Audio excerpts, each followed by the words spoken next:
retrouve aujourd'hui pour un nouveau colo conseil dédié à la seconde partie des colo conseils sur la théorie des couleurs. Et aujourd'hui, nous allons voir les harmonies de couleurs. Alors, je vous le dis tout de suite et notez-le bien dans votre tête. Ce que je vais vous montrer aujourd'hui est quelque chose de théorique. Ce n'est pas quelque chose qui relève du goût de chacun, ni quelque chose qu'il est bien ou mal de faire. Je vais vous présenter les harmonies de couleurs qui fonctionnent selon la théorie des couleurs. Évidemment après, comme on dit, tous les goûts sont dans la nature. On va reprendre notre cercle chromatique. Je vous ai présenté la première partie de ce cercle. Et aujourd'hui, on va s'intéresser à la partie du milieu. C'est elle qui va nous indiquer comment harmoniser au mieux nos couleurs. Il existe différentes harmonies de couleurs.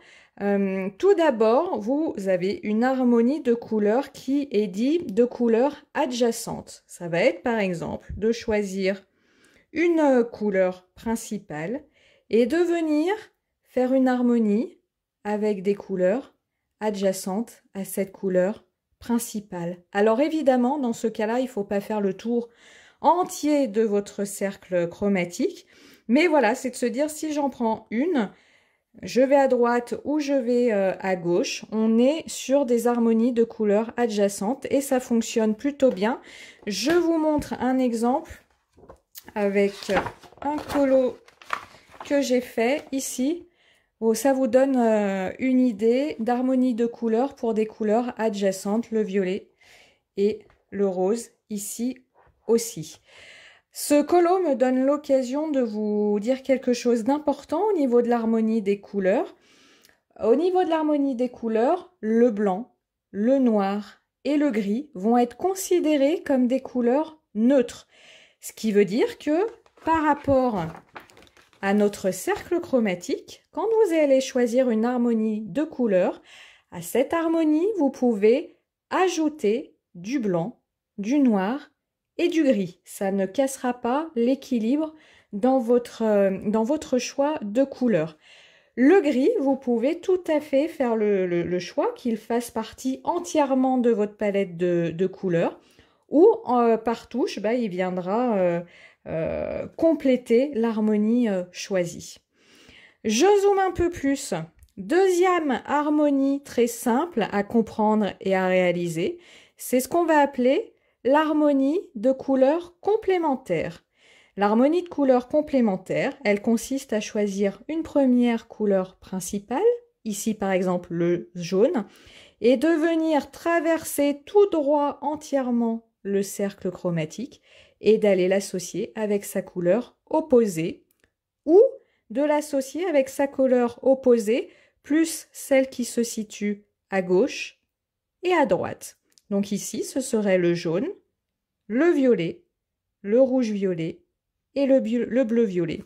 Si on prend un autre exemple, si je choisis comme couleur principale le orange, je peux l'associer, ce sera très joli, au bleu-vert. Et si je veux compléter cette association, je peux me décaler d'une case à droite et d'une case à gauche. Il faut ainsi suivre le plus petit triangle représenté sur votre cercle chromatique. Ok ?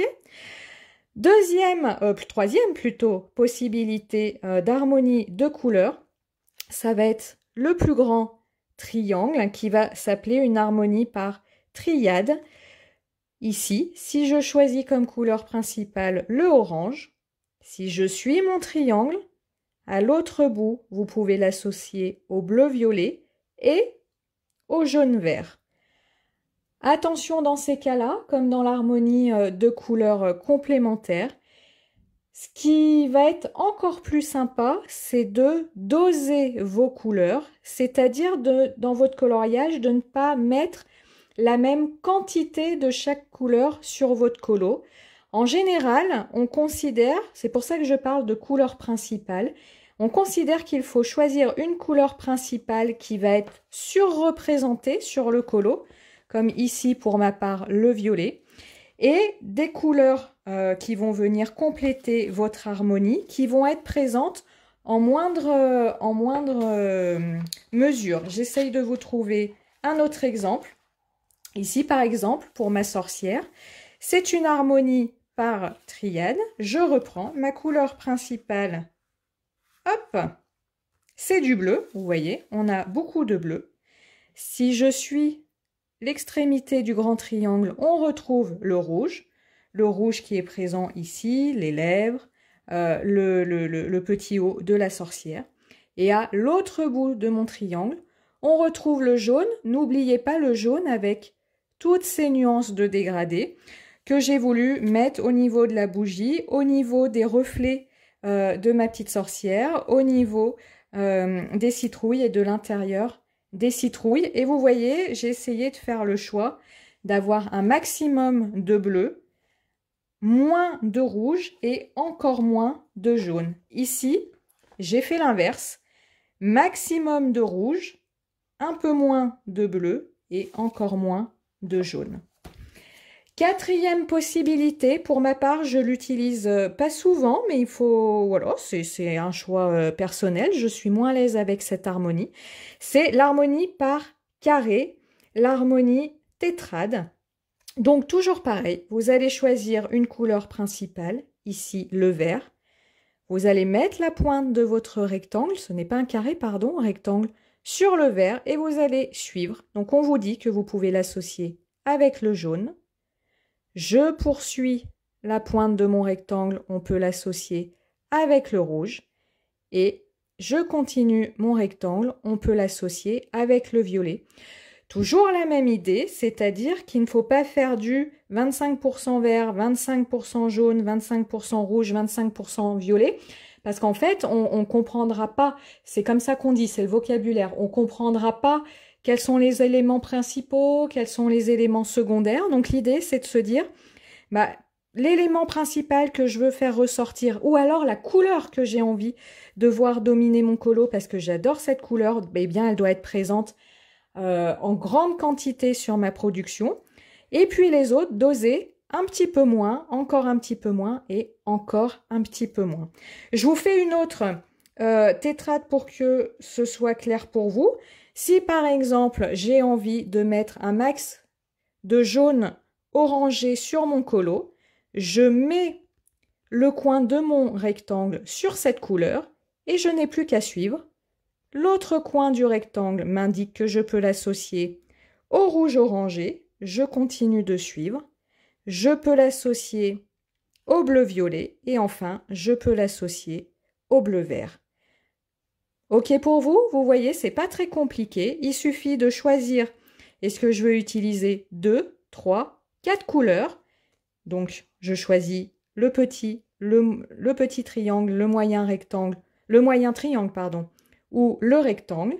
Quelle va être ma couleur principale? Je cible avec soit la pointe des triangles, soit la pointe du rectangle, la couleur que je veux être principale.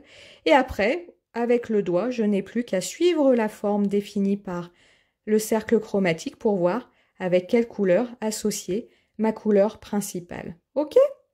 Pour les minutes qui nous restent, je vais vous montrer des livres que j'ai qui sont très intéressants vis-à-vis de la théorie des couleurs pour comprendre comment fonctionnent ces couleurs.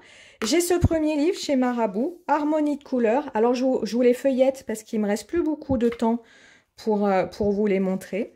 Donc, vous avez, je ne sais plus combien de pages. Il y en a énormément, comme vous pouvez le voir. Et chaque page fonctionne en double page, avec ici une palette de couleurs qui porte un nom. Et cette palette, on retrouve les associations, les possibilités à 2 couleurs, à 3 couleurs et à 4 couleurs. OK? Et là, le dernier, il vous permet de voir ce que ça donne. Si vous choisissez de mettre dans votre colo plus de vert foncé, on sera sur un équilibre comme ça. Si vous choisissez de mettre plus de bleu-gris, on sera sur un équilibre comme ça. Si vous choisissez de mettre plus de bleu acier, on va l'appeler comme ça, on sera sur un équilibre comme ça. Second livre, Harmonie des couleurs selon Penton. Celui-là, il est assez intéressant. parce que vous allez avoir des chapitres selon l'ambiance que vous avez envie de mettre dans vos productions, des suggestions d'harmonie de couleurs. Et là, vous voyez au niveau des cercles, si on prend, c'est l'exemple du dessus, eh bien, on vous dit que si on choisit ces couleurs-ci, il faudra mettre un maximum du rouge, un peu moins de vert moutarde et encore moins de marron. Ok, toujours dans cette idée de j'ai une couleur principale, une couleur secondaire et une troisième couleur. Et vous avez comme ça moult propositions. Je vous en montre plusieurs. D'où je reviens à mes premiers colo conseils, l'importance de faire vos nuanciers. Comme ça, si on va en prendre une, voilà, si cette harmonie vous plaît, ben vous n'avez plus qu'à ressortir vos nuanciers pour savoir cette couleur-là renvoie à quel crayon, celle-là à quel crayon, celle-là à quel crayon.